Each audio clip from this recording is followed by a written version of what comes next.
देवाची ये द्वारी उभा क्षणभरी। विठ्ठलाचं महत्व म्हणजे हे जी वारीमध्ये चाललेली लोक आहेत यांचा सांभाळच विठ्ठल करतोय ना।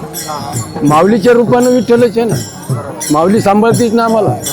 आज तुम्ही अनुभव बघा, इंद्रायणीला महापूर आला होता, प्रस्थानपर्यंत चारी पूल पाण्यात होते, आणि ज्या दिवशी आपल्याला पुण्याकडे प्रस्थान करायचे पंढरपूरच्या रस्त्याने सगळे पूल मोकळे केले। इंद्रायणी मातेनं आम्हाला वाट दिली, ती माऊलीची ताकद। मुसळधार पावसामुळे इंद्रायणी नदीला पूर आलाय। वारकऱ्यांनी आळंदीमध्ये जाऊ नका, परिसरात सतर्कतेचा हरी मुखे म्हणा, हरी मुखे म्हणा, पुण्याची गणना कोण करी।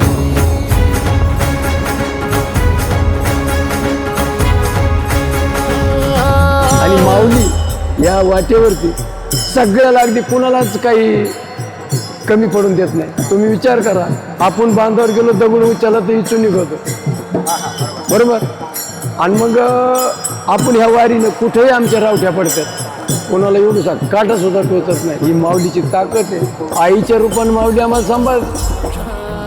विठ्ठलाची जन्म जन्माच्या सुखाची, जगण्याच्या रिंगणाची, पांडुरंगी असा जीव रे रंगना।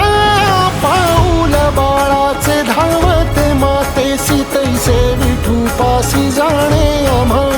सागराशे बाटी जैसे नदी जाय तैसे विठूमय होणे आम्हा। सांगतो विठ्ठल ऐकतो विठ्ठल, हा देखणा सोहळा तो रूप पाहता लोचनी। सुख झाले वो साजणी, तो हा विठ्ठल बरवा,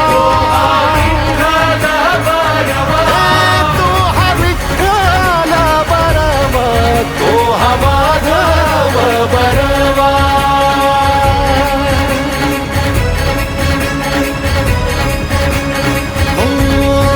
तोच बाळ तोच बाप विठुराया पंढरीचा।